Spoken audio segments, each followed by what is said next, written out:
Guys, it's Lori. So this is another one on relationships. I'm going to try to do it fairly quickly, but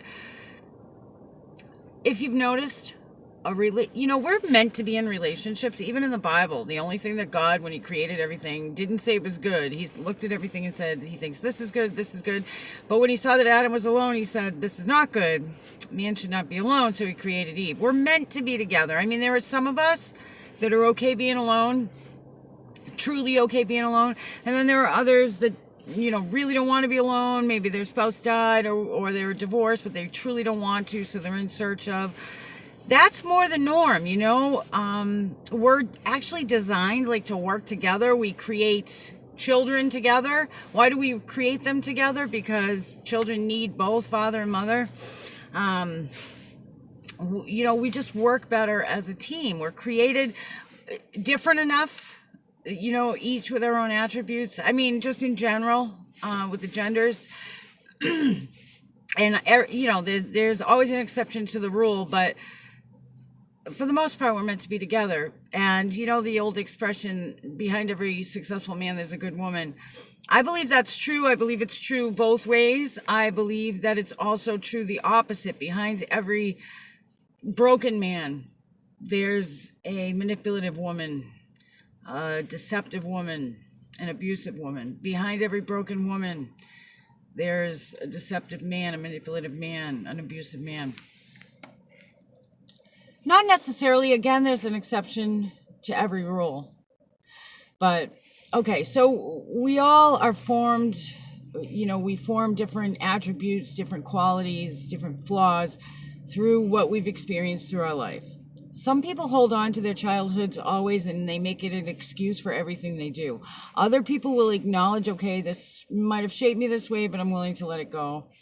The healthier you are, the more open and honest and willing to accept responsibility and be accountable for what you do, even if it's a mistake, and say, oh boy, I don't want to do that again. It's part of growing. We all make mistakes. None of us are perfect. If you think you're perfect, then you really need help. We all need help, but if you think you're perfect, you need more help than you think you do. So what do you do if you're in a bad relationship? And how do you know? Most people, when they first start in relationships, we all have our best foot forward. You're going to look your best, smell your best, act your best, but pay attention to what the person's saying, because you can see some red flags right in the beginning. Do they tend to blame other people? When they're telling you about their life story, do they blame other people? Do they gossip about other people? How do they feel about their ex? What do they say about that situation? What do they say about family members? Do they have people in their life that are decent people? Do they blame them for different things? How are their connections with people? Now, I'm not saying people that have been screwed over aren't to be trusted, but just pay attention to what they're saying. Are they saying, it's always everybody else's fault? That's a red flag if they don't take responsibility for anything. Because we all know it takes two to make a marriage or a relationship. It takes two to break a marriage or relationship. So if they're putting it all on their ex or their exes, there's the problem there. I'm not saying nobody is ever with an abusive person, but we all have to take responsibility, Another thing is, are they honest? A manipulative person, manipulation drives me crazy. It absolutely drives me crazy. And I used to have this friend, this really good friend, and anytime she wanted something, she, say she was hungry and she couldn't get to the store or whatever, instead of calling me up and saying, hey, could you go to the store for me and get me blah, blah, blah, she would call me up and proceed to tell me how hungry she was and how she had no way to go get food. And if I'd say, you want me to go grab it? She'd be, oh, no. But then she would go on and on and on. Finally, I remember saying to her, hey, will you please just ask me if you want something? I can say no, or I can say yes. When you manipulate somebody, you're trying to make them feel bad. You're trying to guilt them into something.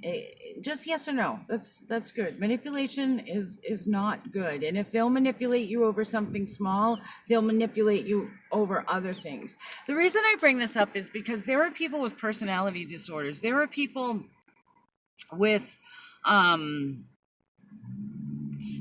there's many more sociopaths and psychopaths out there than what the statistics show. I mean, not every psychopath or sociopath is going to go out and kill somebody or be a serial killer or whatever. Most of them, I think they say 3% of society is a sociopath, and I would say that number's a lot higher than that, because they're among us. They could be quote unquote the nicest people in the world, but deep down inside, or if you're really close to them, they don't care. They manipulate. So have you ever been with somebody who will do anything for you as long as there's something in it for them? And they don't appear that way. So these people that I'm talking about don't come off that way. You got to really pay attention. And the reason I bring this up is because when you end up in a relationship with this, and they also gaslight. Gaslighting is, and people with bipolar do this, people with borderline personality do this, narcissistic personality disorder. They'll say or do something that's upsetting, or they'll accuse you of something or whatever, or they'll tell you a story or something. And then, you go back and you finally, you kind of think about it. You go back and you say something about it and they go, I never said that. I never did that. That's not what I did. And they try to make you think you're crazy, and they're so good at it that it starts to make you think you're crazy. Another thing that somebody in a bad relationship, especially with a personality disorder, will do is try to isolate you from family and friends. And they will actually come in and they'll tell you stuff about family members that isn't true, to break it off. And they'll exaggerate truths.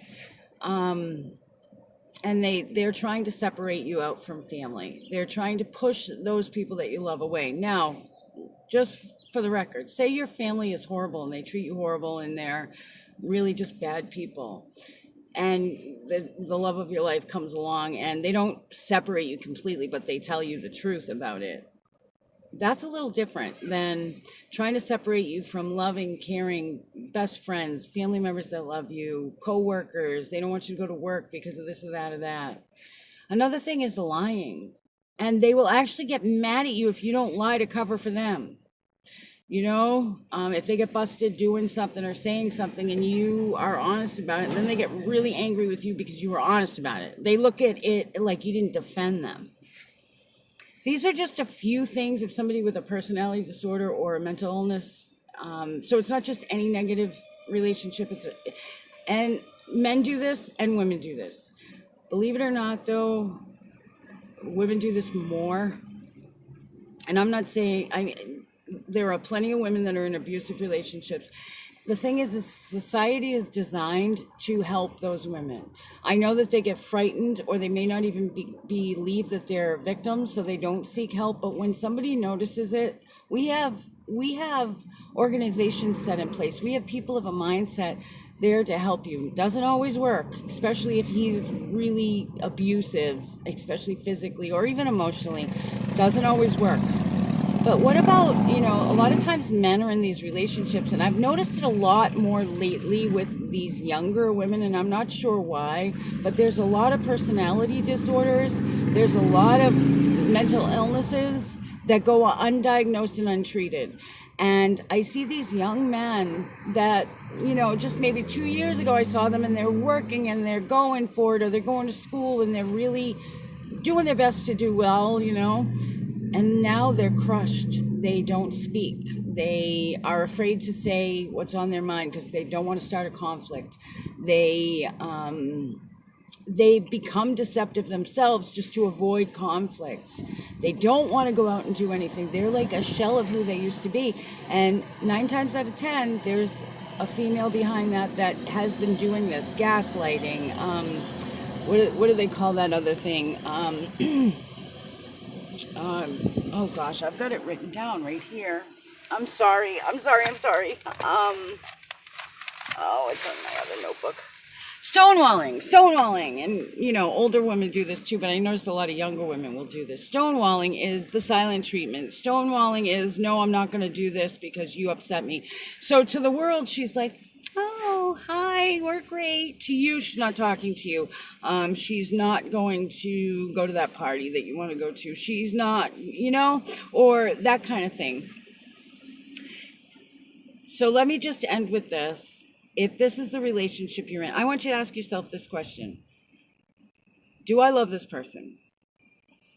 Am I ready to spend my life with this person? If I do, why? What do I love about her? What do I love about him?